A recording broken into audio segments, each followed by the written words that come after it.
1924 में जो है काकोरी ट्रेन को लूटकर हिंदुस्तान में जो है अंग्रेजों के विरुद्ध में आंदोलन चालू कर दिया था।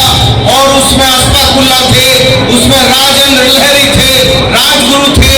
और इन लोगों ने, और जब उनको 1927 में फांसी देने का हुआ तो उन्होंने कहा कि इस्लाम जो है वो पुनर्जन्म में विश्वास नहीं करता है, लेकिन काश भगत सिंह यदि अल्लाह से मेरी मुलाकात हो जाए तो मैं अल्लाह ताला से ये कहूंगा कि हमको एक मौका और दे दो हमको जन्म का, ताकि जो है मादरे वतन के लिए एक बार और हम फांसी पे चढ़ जाए। तो ये जमी ऐसी है, ये जमी ऐसी है जिसमें हम हिंदू, मुसलमान, सिख, ईसाई, जैनी, बौद्धिस्ट, बनिया, आगरा, पिछड़ा सब लोग प्रेम मोहब्बत और एक दूसरे के साथ खिदमत के साथ रहते हैं, एक दूसरे के साथ अखलाक मोहब्बत के साथ रहते हैं।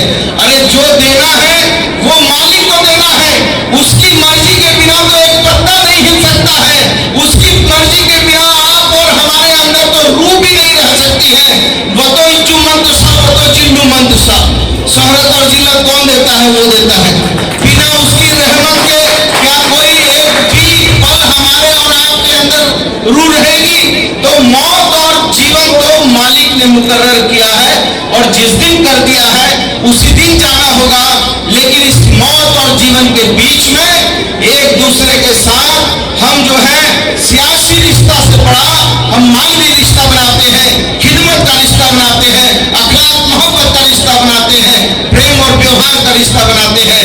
आपको याद होना चाहिए कि यहाँ पर बहुत सारी हमारी जो है बहन बैठी है। आपको याद होना चाहिए, एक बार की बात मैं आपको बताता हूँ कि हजरत मूसा अलैहिस्सलाम से एक महिला ने पूछा कि आप तो अल्लाह ताला के नेक बंदे हो, तो आप मुझे बताइए कि मुझे औलाद का सुख है कि नहीं है। मूसा अलैहिस्सलाम को जब पूछा महिला ने कि मुझे औलाद का सुख है कि नहीं, आप जरा सा मुझे बताइए, तो उन्होंने अल्लाह ताला को याद किया और याद करने के बाद कह दिया कि तुमको औलाद का सुख नहीं है। महिला हताश निराश हो गई और वो चली गई। कुछ समय के बाद एक फकीर उसी रास्ते से गुजर रहा था, वो कह रहा था कि जो एक रोटी देगा उसको औलाद होगी।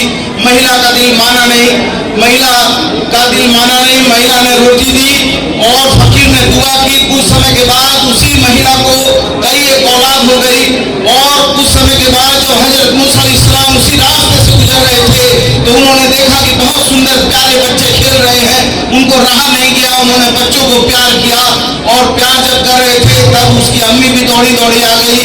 और जब अम्मी आई तो अम्मी ने पहला ही सवाल हजरत साहब से डाला कि आपने तो कहा था कि मुझे औलाद नहीं होगी, लेकिन देखिए आप जिन बच्चों को प्यार कर रहे हैं ये मेरी ही औलाद है, आपने मुझसे झूठ कहा था। हजरत मूसा अलैहिस्सलाम को बड़ा दुख हुआ, उन्होंने अल्लाह ताला को याद किया, कहा अल्लाह ताला यदि आपको औलाद देनी थी तो मुझे गुनहगार क्यों बना दिया? तो अल्लाह ताला ने कहा कि ठीक है, इसके सवाल का तुमको हम जवाब देंगे। पहले तुम एक काम करो, जाओ एक कटोरा और एक चक्कू लेकर जाओ, हमको इंसान का गोश्त चाहिए, वो गोश्त ला कर दो। और हजरत साहब कटोरा चक्कू लेकर निकले, गाँव गाँव घूमने लगे, कोई गोश्त देने को तैयार नहीं हुआ। लौट कर आए, कहा अल्लाह ताला कोई गोश्त देने को तैयार नहीं है। कहा अच्छा ऐसी बात है तो तुम एक काम करो, जाओ सात समुंदर पार एक फकीर है, उस फकीर को कहना अल्लाह ताला ने भेजा है। और जब हजरत मूसा अलैहिस्सलाम चले गए और उस फकीर को कहा कि फकीर अल्लाह ताला ने भेजा है और हमको इंसान का गोश्त चाहिए। फकीर ने कहा इससे बड़ी बात क्या होगी कि मालिक ने भेजा है। पहले फकीर ने अपने बालू का गोश्त काटकर उस कटोरे में डाल दिया। और जब हजरत साहब चलने लगे तो कहा ठहरिए हजरत साहब, अल्लाह ताला ने कहाँ का गोश्त मांगा ये तो आपने नहीं बताया। तो हजरत साहब ने कहा कि मुझे अल्लाह ताला ने भी नहीं बताया कि कहाँ का गोश्त चाहिए। तो कहा कि इससे बड़ा सुन्नत क्या होगा, ये सोचकर उसने अपने शरीर के सब जगह का थोड़ा थोड़ा गोश्त उस कटोरे में डाल दिया। और जब हजरत साहब लेकर अल्लाह ताला के पास पहुंचे, कहा अल्लाह ताला ये गोश्त ले आए हैं। कहा अच्छा कहाँ का गोश्त लाए हो? कहा ये तो आपने भी नहीं बताया था। लेकिन वो फकीर इतना खुश हो गया और उसने पहले बालू का गोश्त काट कर दिया।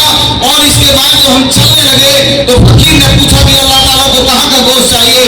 तो हमने कहा कि हमको अल्लाह ताला ने नहीं बताया है। तो फकीर ने कहा कि इससे सुन्नत और क्या होगा, इससे सुख क्या होगा? और ये सोच स्वीकार कीजिए और हमारे सवाल का जवाब दीजिए। कहा हजरत पूछो क्या पूछना चाहते हो, कि जब औलाद देनी थी उस महिला को तो मुझे गुनहगार क्यों बना दिया। तो अल्लाह ताला ने कहा कि तुम मेरे नेक बंदे हो, मेरे सबसे करीबी हो। जब मैंने तुमसे कहा कि जाओ इंसान का गोश्त चाहिए, तुम द्वार द्वार दरवाजा दरवाजा भटकने लगे और तुमने जो है अपने शरीर से गोश्त देने की जहमत नहीं उठाई। लेकिन वो फकीर को नहीं मालूम था कि अल्लाह ताला को कहाँ का गोश्त पसंद आएगा। पहले उसने बाजू का गोश्त काट के दे दिया और उसने फिर शरीर के सब जगह का गोश्त दे दिया।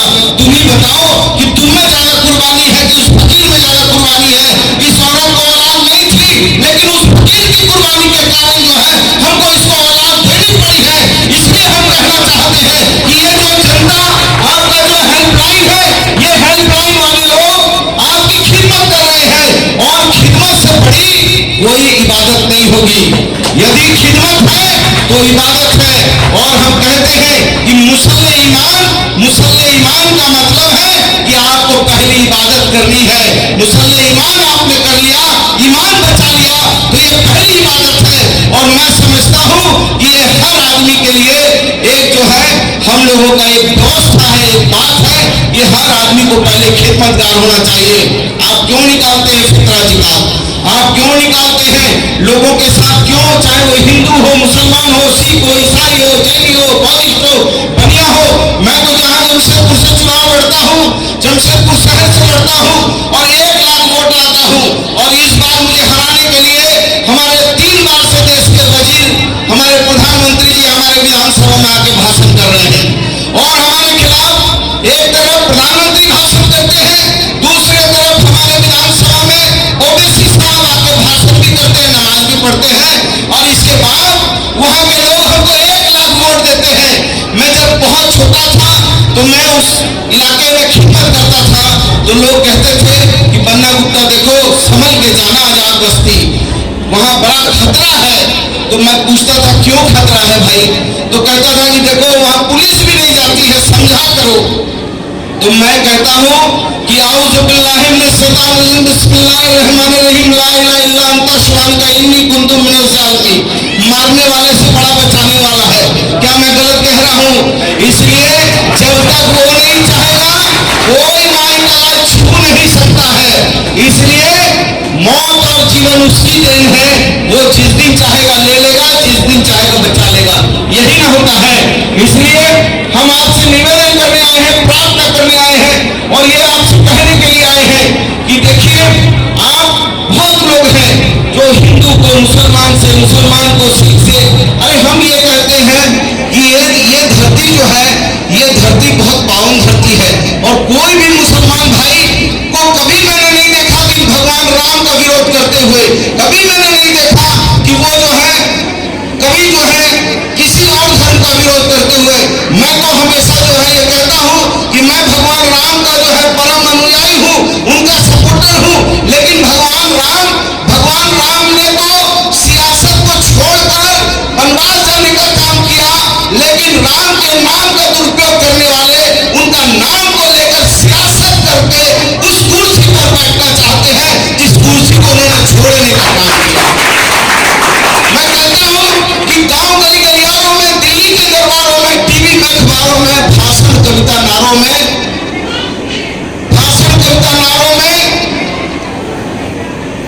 आपको ये समझना होगा।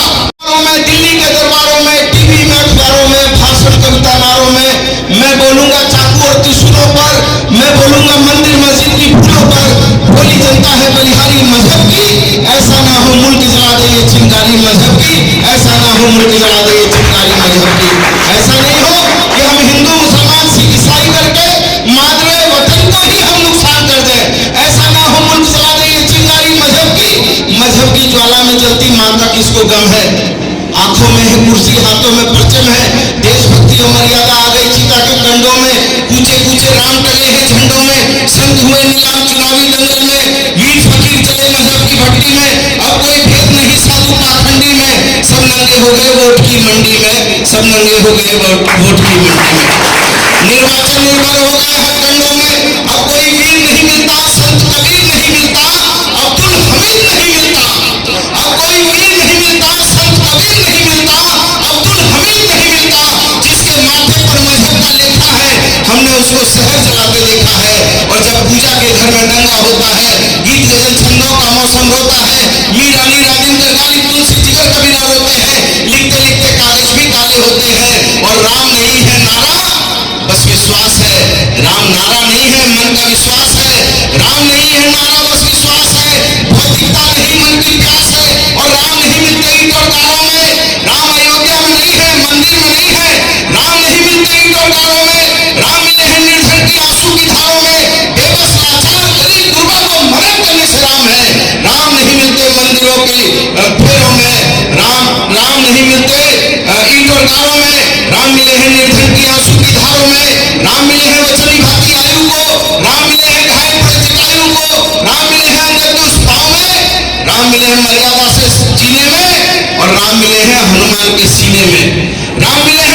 सबरी के झुके पैरों में, मोहब्बत अखलाक में राम है। राम मिले हैं सबरी के झुके पैरों में, और मैं भी सौगंध राम की खाता हूँ, मंदिर की कसम खाता हूँ। मेरा पूरा भारत धर्मिस्थान है, और मेरा राम तो मेरा हिंदुस्तान है, मेरा राम तो मेरा हिंदुस्तान है। इससे बड़ा और राम क्या होगा कि राष्ट्रपिता महात्मा गांधी के सीने पर गोली दागी गई तो उन्होंने 3 ही शब्द कहे थे, हे राम हे राम हे राम। और हे राम करके जो प्राण को त्यागा हो, और जिसने ये कहा हो कि हम राम राज लाना चाहते हैं, ऐसा राम राज जिसमें हिंदू मुसलमान सिख ईसाई सबका देश बने, प्रेम और अखलाक का देश बने। और मुझे लगता है ये प्रेम और अखलाक की ही प्यार बढ़ाने के लिए, उसी मार्ग को आगे बढ़ाने के लिए ये जो है जनता जो है हमारा जो है जनता हेल्पलाइन उसी सोच के साथ आगे बढ़ेगा।